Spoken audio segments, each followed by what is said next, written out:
Islamic State by Al-Mawardi and Ibn Khaldun. اسلامی ریاست بحوالہ الماوردی اور ابن خلدون.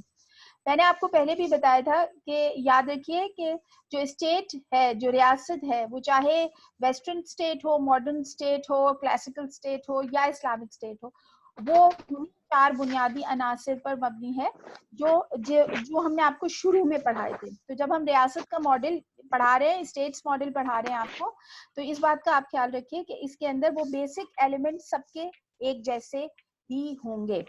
سو اسلامک اسٹیٹ ہم نے کچھ حصہ اس کا اوپر والا جو ہے وہ اردو میں ہی رہنے دیا ہے کیونکہ وہ آپ کو سمجھانے کے لیے رکھا گیا ہے. تو بیسکلی ریاست عربی زبان کے لفظ رئیس سے نکلا ہے جس کے معنی قوم کے سردار کے ہیں. اس طرح ریاست سے مراد افراد پر مشتمل ایک ایسا ادارہ ہے جس میں ایک یا ایک سے زیادہ افراد پر مشتمل افراد کی حاکمانہ سربراہی یا حاکمیت قائم ہو. اسلامی ریاست بھی انہی چار عناصر پر مبنی ہے، یعنی خطہ زمین، آبادی، حکومت اور حاکمیت. اسلامی ریاست وہ اعلیٰ و عرفہ ادارہ ہے جہاں شریعت اور دین الہی کے قوانین کا نفاذ ہو اور لوگ دینی اور دنیاوی امور یا معاملات انہی قوانین کے تحت چلائیں. Islamic State is a supreme organization where all state affairs established on laws promulgated by Allah and practiced by Holy Prophet sallallahu alaihi wasallam.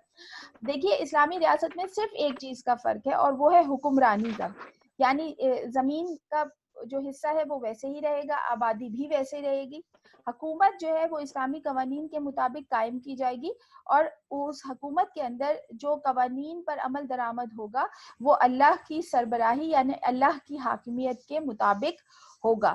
ہم آپ کو شروع میں جنرل پرنسپلز پڑھائیں گے اسلامی ریاست کے، اور اس کے بعد جو ہے پھر ہم الماوردی اور ابن خلدون کے حوالے سے جو کانسیپٹس انہوں نے دیے ہیں وہ پڑھائیں گے تاکہ اس سے آپ کو یہ بات سمجھ میں آ جائے کہ اسلامی ریاست اور دوسری ریاستوں میں بنیادی فرق کیا ہے. جیسے ہم نے آپ کو جب جدید ریاست ماڈرن اسٹیٹ پڑھایا تھا تو اس میں ہم نے آپ کو بتایا تھا کہ اس کے 4 بیسک پرنسپل تھے، جیسے سوورینٹی اور سیکولرزم تھا، نیشنلزم تھا اینڈ آئیڈیل لیگل اسٹیٹ تھا. تو یہ چیزیں جو تھیں یہ کمپلسری تھیں ماڈرن اسٹیٹ میں. اسی طرح اسلامک اسٹیٹ میں جو چیز کمپلسری ہے وہ یہ 6 بیسک پرنسپلز ہیں. یعنی کوئی بھی اسلامی ریاست ہوگی وہاں پر سوورینٹی آف اللہ یعنی sovereignty belongs to Allah. Number 2 وہاں پہ خلافت کا نظام قائم ہوگا. نمبر 3 گورنمنٹ بائی کنسلٹیشن اور شورائی حکومت قائم ہوگی، یعنی جو بھی فیصلے کیے جائیں گے وہ مشورے کے ساتھ کیے جائیں گے. نمبر 4 وہاں پہ ایکوالٹی یعنی مساوات قائم ہوگی. مساوات یعنی تمام لوگوں کو ایک جیسا سمجھا جائے گا. 5ویں چیز جو سب سے امپورٹنٹ ہے وہ یہ ہے کہ order good and punish wrong یعنی امر بالمعروف اور نہی عن المنکر. حکومت کی ذمہ داری ہوگی کہ وہ اچھے کام کی تلقین کرے اور ترغیب دے اور برے کاموں سے لوگوں کو روکنے کی کوشش کرے. اور last but not the least وہاں پر تمام صاحب حیثیت لوگ زکوٰۃ ادا کریں گے. یہ 6 بنیادی اصول ہیں جو ایک اسلامی حکومت میں ہونے چاہیے. اگر یہ ہوں گے، اچھا خلافت کا مطلب حکومت کا جو طرز ہوگا وہ خلافت میں ہوگا، ہم اسے آگے تفصیلاً آپ کو سمجھائیں گے. Number 1, sovereignty of Allah. Sovereignty in Islam does only belongs to Allah and no one can claim to sovereign. اسلامی ریاست ایک ریاست اگر اسلام کے ساتھ یہ لکھا ہوا ہے کہ وہاں کا جو مذہب ہے وہ اسلام ہوگا تو سمجھ لیجئے کہ وہاں sovereignty of اللہ کا ہونا لازمی ہے، یعنی تمام تر اختیار اللہ ہی کے ہاتھ میں ہوگا. اس توحید کا لفظ ہم استعمال کرتے ہیں اور ہر رہنے والا یا حکومت کرنے والے شخص پر لازم ہوگا کہ وہ اللہ تعالیٰ کی ہستی پر کامل ایمان لائے اور اسے واحد و لا شریک مانے. Number 2, the principal sovereignty does not recognize the possibility of dictatorship, absolute monarchy or autocracy in an Islamic state. جیسے ہم نے آپ کو بتایا کہ اسلامی ریاست کے اندر کسی بھی قسم کی ایک شخص کی مطلق العنان حکومت یا بادشاہت یا عمراء کی حکومت کا کوئی کانسیپٹ اسلام میں موجود نہیں ہے. اسلامی ریاست میں تمام لوگوں کو ایک جیسی برابر حیثیت حاصل ہوگی اور جو بھی حکومتی اعمال ہوں گے وہ آپس میں برابری کی بنیاد پر ادا کیے جائیں گے. اس کے علاوہ it means the basic alliance of the Muslim is to God and his law. to which even the head of the state is subservient. دیکھیے اس کے اندر جو سب سے امپورٹنٹ بات ہے وہ یہ بھی ہے کہ ہمیں یہ بات کا ایمان لانا ہے کہ تمام تر اختیار اللہ کے حوالے میں ہے اور اس کے قوانین پر عمل کرنا ہر اس ملک میں رہنے والے ہر شخص پر لازم ہے. اگر ہم اس لحاظ سے دیکھیں گے تو پھر ہمیں پتہ چلے گا کہ جو ریاست کا حکمران ہے وہ بھی اللہ کے نائب کے طور پر ہی کام کر رہا ہے, یعنی وہ خود بھی اس طریقے سے با اختیار نہیں ہے جس طریقے سے ویسٹرن کانسیپٹ آف سوورینٹی میں ہے. جو اسلامک سوورینٹی ہے وہ صرف اور صرف اللہ کے ہاتھ میں ہے, اور اس کے علاوہ دیگر جتنی بھی چیزیں ہیں وہ جو ہے وہ سب سرونٹ یا سبسیڈری فارمیٹ میں ہی استعمال ہو رہی ہیں. نیکسٹ آ جاتا ہے خلافت. The institution of خلافت came into being after the demise of Holy Prophet sallallahu alaihi wasallam. The Khalifa was also known as Imam, who combined the leadership of both in matters of the state and religion of the Muslim community. ہم نے آپ کو بتایا کہ دیکھیے سب سے پہلے آپ یہ جان لیجئے کہ خلافت جو ہے یہ ہے کیا. بنیادی طور پہ اردو میں خلافت کے معنی جو ہے جانشین کے ہیں, سکسیسر کے ہیں, یعنی انسان, اور اس ناطے سے دنیا میں آنے والا ہر انسان خلیفہ ہے, یعنی وہ نائب ہے اللہ تعالیٰ کا. وہ اپنے ہر معاملے میں آزاد یا خود مختار نہیں ہے, بلکہ کچھ چیزیں جو اللہ نے ہمیں جن چیزوں میں آزادی دی ہے اس کے علاوہ ہم مکمل طور پر آزاد نہیں ہیں. لیکن جب ہم خلیفہ کی بات کرتے ہیں بطور حکمران کے, تو اس کا مطلب یہ ہے کہ وہ جو بھی شخص حکومت کے لیے منتخب ہوگا وہ اپنی حکومت مطلق العنان حیثیت میں نہیں کرے گا, بلکہ وہ ایسی حکومت قائم کرے گا جس میں اس کی حیثیت نائب کی ہوگی. کس کے؟ اللہ کے نائب کی. اور اس پر فرض ہوگا کہ وہ شرعی اصولوں اور قوانین کے مطابق حکومت قائم کرے اور اپنے آپ کو اللہ کے سامنے جواب دہ سمجھے.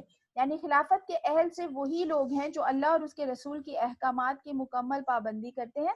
اور اسلامی ریاست میں ہم نے جیسے آپ کو بتایا کہ اس کا آغاز جو تھا وہ نبی کریم صلی اللہ علیہ وآلہ وسلم کی وفات کے بعد ہوا تھا, جب پہلے خلیفہ حضرت ابو بکر صدیق رضی اللہ تعالی عنہ کو خلیفہ کے طور پر منتخب کیا گیا اور انہیں خلیفہ اول کی حیثیت دی گئی, یعنی وہ مدینہ میں اسلامی ریاست کے پہلے خلیفہ نامزد ہوئے. ٹھیک, اس کے بعد آتا ہے تیسرا حصہ جو ہے گورنمنٹ بائی کنسلٹیشن. شورا جو ہے بیسیکلی کنسلٹیشن یعنی مشورے سے نکلا ہے یہ لفظ. So mutual consultation among the Muslim is a commandment of Holy Quran and an injunction of the Sunnah of Holy Prophet sallallahu alaihi wasallam. The consultation was proved by the practice of Holy Prophet, who consulted his companions in all matters of the state. اسلامی ریاست کی تشکیل اور پھر اس کے افراد کے اجتماعی معاملات کی انجام دہی میں شورا کو ایک منفرد مقام حاصل ہے. اجتماعی معاملات کو صلاح و مشورے سے حل کرنے کا حکم ہمیں قرآن پاک نے دیا, اور نبی کریم صلی اللہ علیہ وآلہ وسلم نے اس کا عملی اظہار اپنے صحابہ کرام سے ہر دنیاوی معاملے میں صلاح و مشورے کے ذریعے ثابت کیا. The institution of Majlis Shura was developed by Khulafa'i Rashidin. Afterwards, that institution is the foundation of democratic government in Islam. ہم نے جیسے آپ کو بتایا کہ خلافت راشدہ کا آغاز جو ہے باقاعدہ طور پر مجلس شورا کا آغاز جو ہے وہ خلافت راشدہ کے دوران ہوا, اور اس نے آگے چل کر اسلامی معاشرے میں جمہوریت کی بنیاد بھی رکھی, کیونکہ اسی کی بنیاد پر پھر عوام کے صلاح و مشورے سے کیے گئے فیصلوں پر عمل درآمد کیا گیا. اس لیے اسلامی حکومت میں شورا کی اہمیت بہت زیادہ ہے اور اسے ہر لحاظ سے اہم مانا جاتا ہے. دین ہم پہنچتے ہیں ایکوالٹی, مساوات پر. The fundamental doctrine of Islam is the equality of all mankind. It is implied in the basic Islamic teaching of Tawheed or belief in the unit of God. Sorry, یہاں پہ بڑا God ہونا, capital G ہونا چاہیے. According to Islamic polity, there is no distinction or discrimination among humans on the ground of race, color, language, profession or country. اسلامی ریاست میں نسل, رنگ و نسل اور ذات پات کی بنیاد پر انسانوں میں کسی قسم کی تفریق نہیں کی جاتی, بلکہ فضیلت کا معیار صرف تقویٰ ہے. یعنی اسلام ایک انسان کو بحیثیت انسان دوسرے انسان کے برابر جگہ دیتا ہے اور اس میں کسی بھی قسم کی دنیاوی تفریق کو مسترد کرتا ہے. اس کے ایگزامپل میں آپ کو رسول کریم صلی اللہ علیہ وآلہ وسلم کا آخری خطبہ حج دیتی ہوں، جس میں نبی صلی اللہ علیہ وسلم نے بالکل وضاحت کے ساتھ ایکوالٹی یا مساوات کو بیان کیا. انہوں نے کہا کہ کسی گورے کو کالے پر، کسی عربی کو اجمی پر، کسی انسان کو کسی دوسرے انسان پر کوئی فوقیت حاصل نہیں ہے، اور فوقیت کا بنیاد جو ہے وہ تقوی اور پرہیزگاری ہے. یعنی آپ کتنا اللہ کے بتائے ہوئے راستے پر چلتے ہیں، اس بنیاد پر تو شاید آپ بہتر ہو سکتے ہیں، اور وہ بھی آپ اللہ کی نظر میں بہتر ہوتے ہیں، لیکن انسانوں کے درمیان سب کا درجہ برابر ہے. تو اللہ تعالیٰ نے ہر قسم کی ڈسکرمنیشن کو مسترد کر دیا، اور اسلامی ریاست قائم ہی نہیں ہو سکتی جب تک یہ مساوات قائم نہ ہو. اگلا آ جاتا ہے امر بالمعروف اور نہی عن المنکر، یعنی order good and punish wrong. Islam enjoins the state to maintain morality. It asks the ruler to order good and punish wrong. دیکھیے اسلامی ریاست کے بنیادی وظائف میں یہ شامل ہے کہ حکمران حق کی تلقین کرے اور باطل سے روکنا شروع کرے. The Quran also requires the Muslims to enjoin upon each other to do good and prevent others for committing wrong. آپ کو اور ہمیں ہر ایک کو بتایا گیا ہے کہ ہم لوگوں کی آپس کی ذمہ داری بھی ہے. ایک مسلمان کی ذمہ داری ہے کہ وہ اپنے ساتھی مسلمان کو غلط بات کرنے سے روکے اور اسے اچھائی کی طرف لے کے جائے. تو جب ہر انسان، ہر مسلمان کے اوپر یہ ذمہ داری ہے کہ وہ اپنے ساتھ والے مسلمان یا اپنے بھائی مسلمان کے لیے اس قسم کا عمل کرے، تو آپ سوچ لیجئے کہ حکمران کیسے اس سے دور رہ سکتا ہے. تو حکمران پر تو اس کو تو پابند کیا جاتا ہے کہ وہ اپنی عوام کے ساتھ اس قسم کا جو ہے تلقین کا سلسلہ جاری رکھے. قرآن declare the chief objective of Islamic State is to be the enforcement of duties on the Muslims. مطلب اسلام میں قرآن پاک نے اس بات کو لازم قرار دیا ہے کہ جو بھی اسلامی ریاست میں حکومت قائم کرے گا وہ لوگوں کو اچھی بات کی تلقین کرے گا اور برائی سے روکے گا، اور اگر وہ یہ کام نہیں کر رہا تو وہ کسی بھی صورت ایک اچھا حکمران نہیں مانا جا سکتا. اس کو آپ اس طریقے سے بھی لے سکتے ہیں کہ اچھائی کی تلقین وہی کرتا اچھا لگتا ہے جو خود اچھا ہو. تو آپ کو سب سے پہلے ایک حکمران کو اسلامی ریاست میں خود بہترین ہونا پڑے گا، تب ہی وہ کسی شخص کو اس کی غلط کام سے روک سکتا ہے، دوسری صورت میں نہیں روک سکتا. اب آ جاتے ہیں لاسٹ، پیمنٹ آف زکات. Collection of zakat is one of the essential function of the Islamic State. It is also the primary duty of Muslims who are enjoined to pay it as dutifully as they perform 5 times prayer. آپ سب نے ہی قرآن پاک پڑھا ہوگا تو آپ کو پتا ہے کہ نماز کے بعد جس کی سب سے زیادہ تلقین کی گئی ہے قرآن پاک میں وہ ہے پیمنٹ آف زکات. زکات کی ادائیگی کی گئی ہے. ہر وہ جگہ، بے شمار جگہوں پہ قرآن میں جو ہے وہ نماز کے بعد زکات کی تلقین کی گئی ہے. یعنی ہر وہ شخص جس کے پاس بتائے گئے جو دولت ہے اتنا اگر اس کے پاس ہے تو یہ اس پر لازم ہے کہ وہ اس میں سے اپنے غریب لوگوں کے لیے، وہ لوگ جو زندگی میں معاشی اعتبار سے مشکل میں ہیں، ان کی زندگی کو بہتر کرنے کے لیے زکوٰۃ کی ادائیگی کرے گا. اور زکوٰۃ ظاہر ہے آپ سب کو پتہ ہے کہ اس کا ایک خاص پروسیجر ہے جس کے تحت اس کا جو ہے تعین کیا جاتا ہے اور پھر وہ مستحقین میں تقسیم کی جاتی ہے. اسلام میں جو زکوٰۃ کی وصولی ہے یہ حکومت کے ذریعے کی جاتی ہے، لیکن جیسے جیسے وقت گزرا اور زکوٰۃ کی جو ادائیگی ہے وہ مستحقین تک صحیح نہیں ہونا، اس میں خرابیاں آنی شروع ہوئیں، تو اس کے بعد لوگوں نے زکوٰۃ کی پیمنٹ جو ہے یا زکوٰۃ کی ادائیگی جو ہے وہ اپنے ہاتھوں میں لے لی اور لوگ خود سے زکوٰۃ ادا کرنے لگے. لیکن اگر اسلامی ریاست ہوگی، میں دوبارہ بات کر رہی ہوں کہ اگر اسلامی میں مسلم اسٹیٹ کی بات نہیں کر رہی ہوں، لہٰذا دماغ میں رکھیے اس وقت دنیا میں کوئی بھی اسلامی ریاست نہیں ہے، اس بات کا خیال رکھیے.